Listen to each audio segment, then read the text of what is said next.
ಸ್ನೇಹಿತರೆ ನಮಸ್ಕಾರ. ನಾನೀಗ ಹೇಳೋಕೊರಟಿರೋದು ವೃಷಭ ರಾಶಿಗೆ ಸಂಬಂಧಿಸಿದಂತೆ ಗುರು ಸಂಚಾರದ ಫಲ. ಗುರು ಪ್ರತಿ ವರ್ಷ ರಾಶಿ ಬದಲಿಸುವಂಥ ಒಂದು ಗ್ರಹ. ಅದರಂತೆ 2025ರಲ್ಲಿ ಮೇ ತಿಂಗಳ 14ನೇ ತಾರೀಕು ವೃಷಭ ರಾಶಿಯಿಂದ ಮಿಥುನ ರಾಶಿಗೆ ಸಂಚಾರ ಮಾಡ್ತಾ ಇದೆ. ಹೀಗಾಗಿ 5 ರಾಶಿಗಳಿಗೆ ಗುರುಬಲ ಬಂದಂಗಾಗುತ್ತೆ. ಉಳಿದ 7 ರಾಶಿಗಳಿಗೆ ಗುರುಬಲ ಇರೋದಿಲ್ಲ. ಈಗ ವೃಷಭ ರಾಶಿಯವರ ವಿಚಾರಕ್ಕೆ ಬರೋದಾದರೆ ಗುರು 2ನೇ ಮನೆಗೆ ಬರ್ತಾ ಇದೆ. ಹಾಗಾಗಿ ಮುಂದಿನ 1 ವರ್ಷ ವೃಷಭ ರಾಶಿಯವರಿಗೆ ಗುರುಬಲ ಇರ್ತದೆ. ಸಾಮಾನ್ಯವಾಗಿ ಗುರು ರಾಶಿ ಬದಲಾವಣೆ ಸಂದರ್ಭದಲ್ಲಿ ನಿಮ್ಮ ರಾಶಿಯಿಂದ ಮನೆಗಳನ್ನು ಕೌಂಟ್ ಮಾಡಿ ರಾಶಿ ಫಲಗಳನ್ನು ಹೇಳಲಾಗುತ್ತೆ. ಆದರೆ ಯೂಶ್ವಲಿ ನಾನು ಆ ಥರ ರಾಶಿ ಫಲವನ್ನು ಹೇಳಲಿಕ್ಕೆ ಹೋಗೋದಿಲ್ಲ. ಯಾಕೆಂದರೆ ಆ ಥರ ರಾಶಿ ಫಲಗಳು ನಡೆಯೋದಿಲ್ಲ. ಇದ್ರ ಬಗ್ಗೆ ಈ ಏನು ಟ್ರಾನ್ಸಿಟ್ ಗೋಚಾರಕ್ಕೆ ಸಂಬಂಧಪಟ್ಟಂಥ ಒಂದು ಪ್ರಮುಖವಾದಂಥ ಗ್ರಂಥ ಬೃಹತ್ ಸಂಹಿತ ಅಂತ, ಅದರಲ್ಲೇ ಇದ್ರ ಬಗ್ಗೆ ಉಲ್ಲೇಖ ಇದೆ. ಅದರಲ್ಲಿ ಏನು ಹೇಳಿದ್ದಾರೆ ಅನ್ನೋದನ್ನು ಕೂಡ ನಿಮಗೆ ಓದಿ ಹೇಳ್ತೀನಿ. A planet that bestows by nature beneficial results yields its effects in conformity with the dasha period through which the person is passing and with is merits.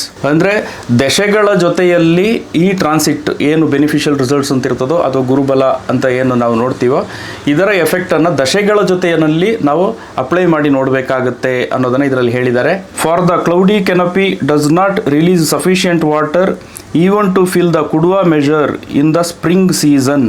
ಅಂದರೆ ಗುರುಬಲ ಇದ್ರೂ ಕೂಡ ದಶೆ ಏನಾದರೂ ಸಪೋರ್ಟಿವ್ ಇಲ್ಲ ಅಂದರೆ ಅದು ಬೇಸಿಗೆಯಲ್ಲಿ ಮಳೆ ಬಂದು ಹೋದಂಗಾಗುತ್ತಷ್ಟೇ ಅಂತ ಹೇಳಿದ್ದಾರೆ. ಅಂದರೆ ಅದರಿಂದ ನಿಮಗೆ ಕುಡಿಯೋದಕ್ಕೆ ನೀರು ಸಂಗ್ರಹಿಸ್ಲಿಕ್ಕೆ ಆಗೋದಿಲ್ಲ, ಹೆಚ್ಚೇನು ಪ್ರಯೋಜನಕ್ಕೆ ಬರೋದಿಲ್ಲ ಅನ್ನೋದನ್ನು ಈ ಗ್ರಂಥದಲ್ಲಿ ಇದನ್ನು ಹೇಳಿರೋದು ವರಹಮಿಹಿರ ಅಂತ 6ನೇ ಶತಮಾನದ ಜ್ಯೋತಿಷ್ಯದ ಒಬ್ಬ ಮಹಾನ್ ಮೇಧಾವಿ.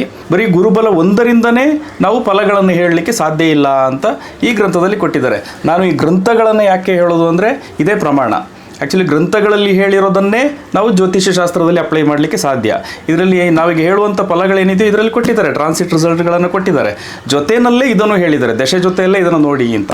ಸೊ ದಶೆಯ ಜೊತೆಗೆ ಈ ಗುರು ಗೋಚಾರ ಇರ್ಬೋದು ಅಥವಾ ಶನಿಯ ಗೋಚಾರ ಇರ್ಬೋದು, ಇದನ್ನು ನಾವು ಸಪೋರ್ಟಿವ್ ಟೂಲ್ ಥರ ತಗೊಳ್ಳಿಕ್ಕೆ ಸಾಧ್ಯವೇ ಹೊರತು ಬರೀ ಗೋಚಾರ 1ರಿಂದನೇ ನಿಮ್ಮ ಜೀವನದಲ್ಲಿ ಎಲ್ಲವೂ ನಡೀತಾ ಹೋಗೋದಿಲ್ಲ.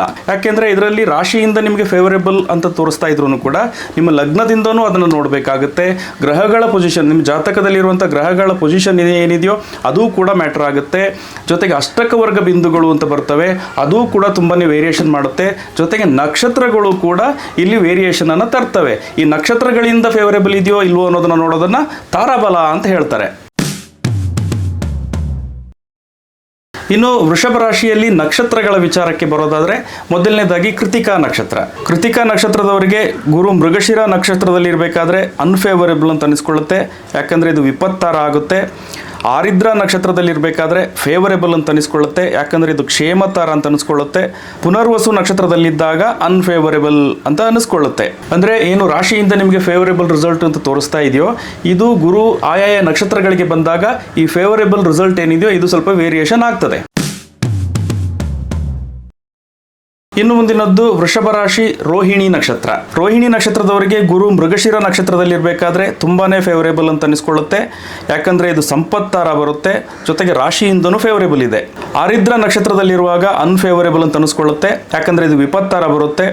ಪುನರ್ವಸು ನಕ್ಷತ್ರದಲ್ಲಿದ್ದಾಗ ಮತ್ತೆ ಫೇವರೇಬಲ್ ಅಂತ ಅನಿಸ್ಕೊಳ್ಳುತ್ತೆ, ಯಾಕಂದರೆ ಇದು ಕ್ಷೇಮತಾರ ಬರ್ತದೆ. ಇನ್ನು ಮುಂದಿನದ್ದು ವೃಷಭ ರಾಶಿ ಮೃಗಶಿರ ನಕ್ಷತ್ರ. ಮೃಗಶಿರ ನಕ್ಷತ್ರದ ಮೊದಲ 2 ಪಾದಗಳು ವೃಷಭ ರಾಶಿಯಲ್ಲಿ ಬರ್ತದೆ. ಮೃಗಶಿರ ನಕ್ಷತ್ರದವರಿಗೆ ಗುರು ಮೃಗಶಿರ ನಕ್ಷತ್ರದಲ್ಲೇ ಇರಬೇಕಾದ್ರೆ ಸಾಮಾನ್ಯ ಅಂತ ಅನಿಸ್ಕೊಳ್ಳುತ್ತೆ, ಯಾಕಂದರೆ ಇದು ಜನ್ಮತಾರ ಬರ್ತದೆ. ಆರಿದ್ರ ನಕ್ಷತ್ರದಲ್ಲಿರುವಾಗ ತುಂಬಾ ಫೇವರೇಬಲ್ ಅಂತ ಅನಿಸ್ಕೊಳ್ಳುತ್ತೆ, ಯಾಕಂದರೆ ಇದು ಸಂಪತ್ತಾರ ಬರ್ತದೆ. ಜೊತೆಗೆ ರಾಶಿಯಿಂದಲೂ ಗುರು ಫೇವರೇಬಲ್ ಪೊಸಿಷನ್ನಲ್ಲಿರುತ್ತೆ. ಪುನರ್ವಸು ನಕ್ಷತ್ರದಲ್ಲಿದ್ದಾಗ ಅನ್ಫೇವರೇಬಲ್ ಅಂತ ಅನಿಸ್ಕೊಳ್ಳುತ್ತೆ, ಯಾಕಂದರೆ ಇದು ವಿಪತ್ತಾರ ಬರ್ತದೆ.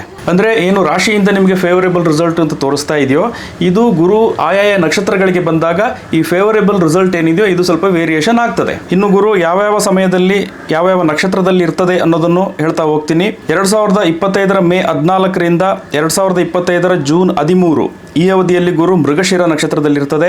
2025ರ ಜೂನ್ 13ರಿಂದ 2025ರ ಆಗಸ್ಟ್ 12 ಈ ಅವಧಿಯಲ್ಲಿ ಆರಿದ್ರ ನಕ್ಷತ್ರದಲ್ಲಿರ್ತದೆ.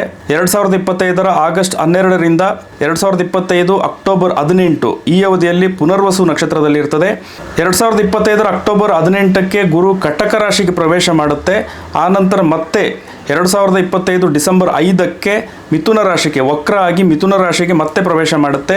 ಸೊ 2025 ಡಿಸೆಂಬರ್ 5ರಿಂದ 2026 ಜೂನ್ 2 ಈ ಅವಧಿಯಲ್ಲಿ ಮಿಥುನ ರಾಶಿ ಪುನರ್ವಸು ನಕ್ಷತ್ರಕ್ಕೆ ಮತ್ತೆ ಬರ್ತದೆ. ಅಂದರೆ ಓವರಾಲ್ ನೋಡಿದಾಗ ಪುನರ್ವಸು ನಕ್ಷತ್ರದಲ್ಲಿ ಗುರು ಅತಿ ಹೆಚ್ಚಿನ ಸಮಯ ಇರುವಂಗೆ ಕಾಣಿಸ್ತಾ ಇದೆ.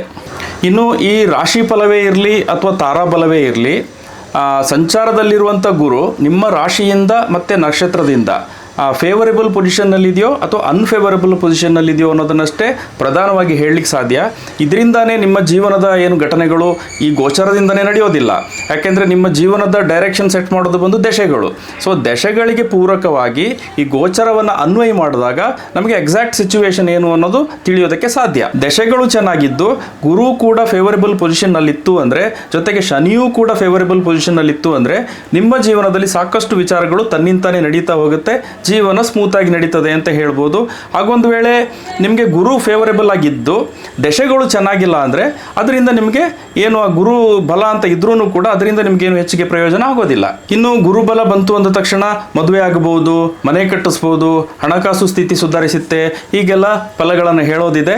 ಆದರೆ ನಿಮಗೆ ನಿಮ್ಮ ಜಾತಕದಲ್ಲಿ ಅದಕ್ಕೆ ಸಂಬಂಧಪಟ್ಟಂಥ ಸ್ಥಾನಗಳೇನಿದೆಯೋ ಆ ಯೋಗಗಳಿರಬೇಕು. ಜೊತೆಗೆ ನಿಮ್ಮ ದಶೆಗಳು, ಆ ಸದ್ಯದ ನಡೆಯುವಂಥ ದಶೆಗಳೇನಿವೆಯೋ ಅವು ಆ ಯೋಗಗಳನ್ನು ಆಕ್ಟಿವೇಟ್ ಮಾಡಬೇಕು.